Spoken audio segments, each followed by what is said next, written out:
What is the biggest thing that you've learned about these guys through 2 games? Oh man, what a heck of a question. Uh,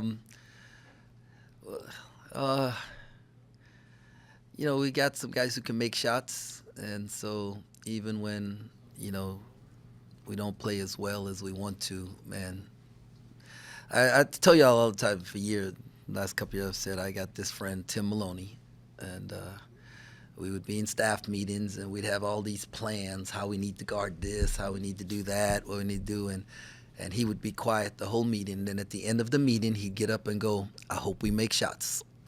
That's all he'd say. "I hope we make shots," and he would walk out the meeting, and that's what it boils down to is, man, you gotta make shots. So you gotta do some other things too, but if you make shots, it solves a lot of problems. And then with LSU coming in, obviously there's a very notable member of that roster who played 2 years here. You guys, I'm sure, still have a very good relationship.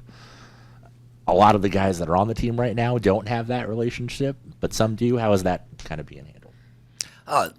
No, we haven't really said much about it. We love Cam Carter. Cam did a lot for our program. He believed in us as a staff when, a lot of people didn't. And, I felt like, and we believed in him, and he, for 2 years, he was a really, really good player for us. And with the nature of college basketball, he got to capitalize on that and be able to go back, be close to home to his family too. So, it was a double blessing for him. So, man, super thankful for Cam's time here, and, absolutely love him, and just hope he doesn't play well.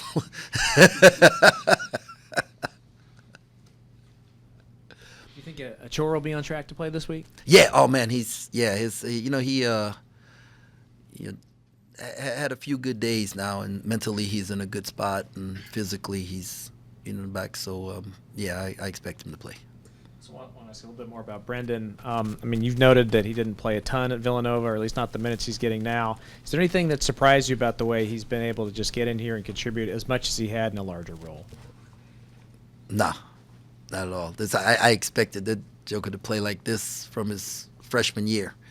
I watched him in high school. His toughness, his competitiveness, his shot-making ability. He's just a gamer, man, like a winner. And so him playing the way he's playing, and knowing the type of confidence that his high school coaches had in him, one of them being his dad, I just know that if you breathe confidence into him, he can do it. And now I'm challenging him to, be a defender, right? Like, not be the guy that the other team thinks they can pick on. And I believe he's going to respond to that.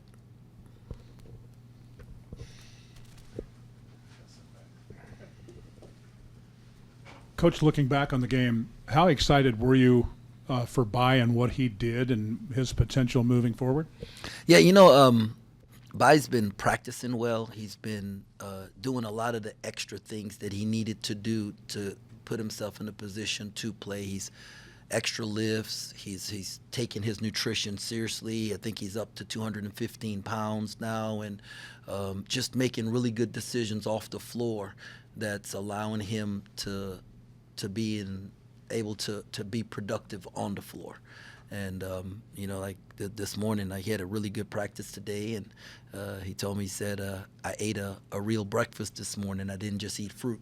And so he's taking steps towards getting to where he needs to get to, and it's a growth process for him, and so very, very happy for him. You tell guys hard work pays off, and it comes at different times, but to see it, coming about, it's exciting for him.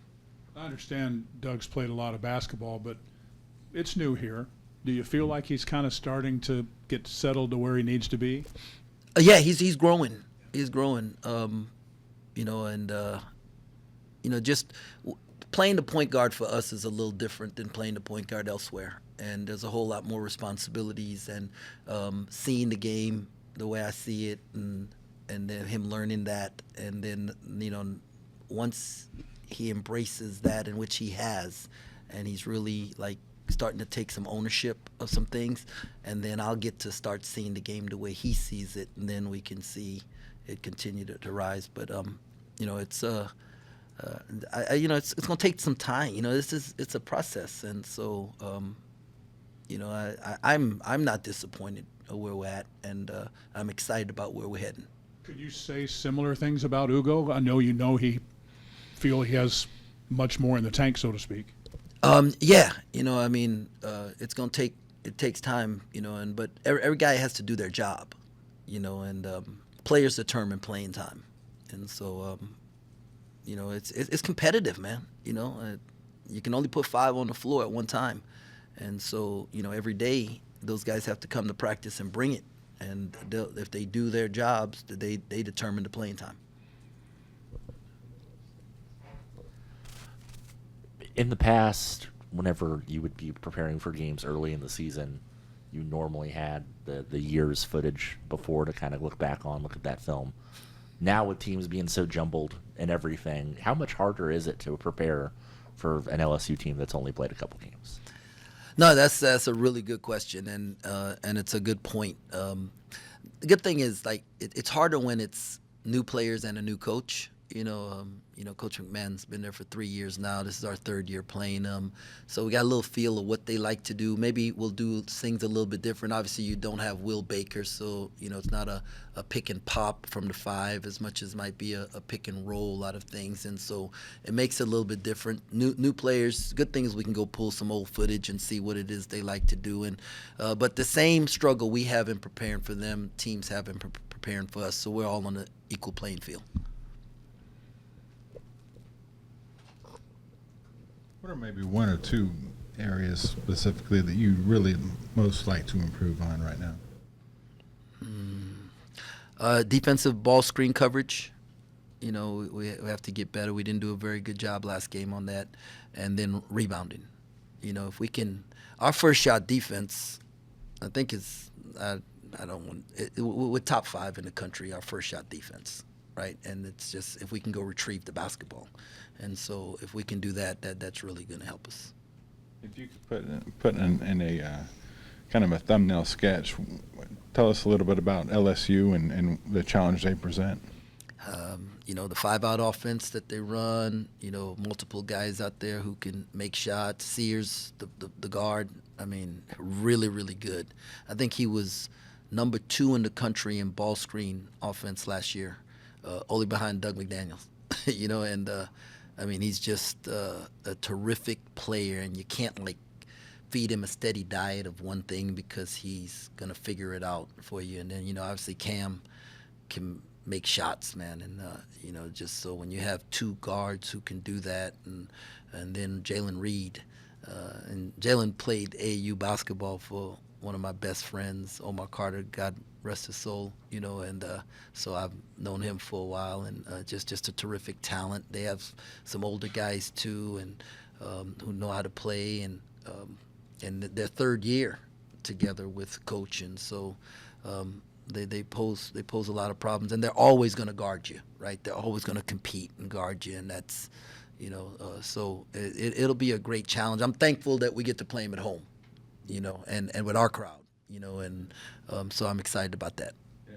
What are you? Speaking of the crowd, what are you expecting for this game? Man, I'm expecting a sellout. That's what I'm expecting. I'm expecting every seat filled and the student section to be rocking, and just super excited about that.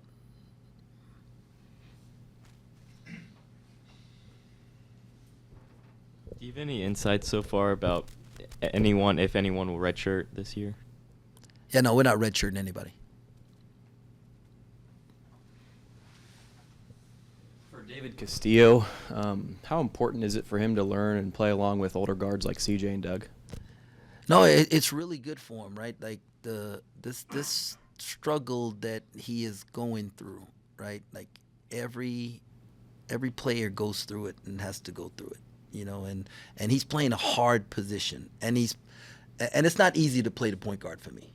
Right, it's not, and but I've been blessed to coach like at least 8 all-conference point guards, right? So there's there's something to it, right? And so, but I I told our staff there, that's like every time he shoots it, I believe it's going in. So I want him to fail aggressively if he's going to fail. Like don't fail passively. And so it's really good that he has CJ and Doug, but he's going to be just fine. He's going to be just fine. I expect him to because he works at it, and so.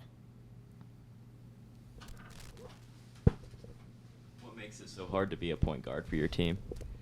I just demand a lot of them, right? Like they get a whole lot of freedom because people always talk about, man, he lets his guards get off. Well, y'all not with me every day in practice, right? And I demand a lot of them. Every turnover is their fault. Every time a play is ran incorrectly, it's their fault, right? They have to be able to do something and it not work, and then have the confidence when I get on them about it to do it again and make it work, and then smile at me and wink. That's so you got to have that kind of confidence, like, because otherwise, like, coaches hate.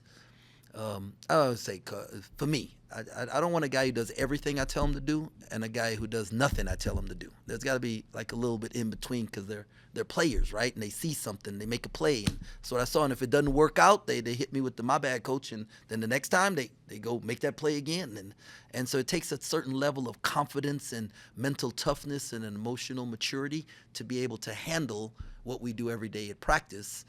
But if you can do that, then on game day, right, you get to play 40 minutes of freedom.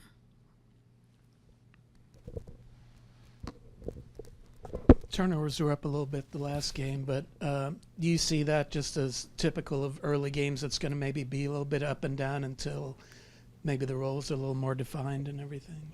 I don't think it had anything to do with defining roles. I think we were up 20 and the guys like relaxed, and we had some like just careless turnovers, some like not being strong with the ball and getting it slapped out of our hands, or a dribble handoff that we were lackadaisical on how we were going from one spot to the next. The defender tipped the ball and jumping in the air and throwing some passes because we were up.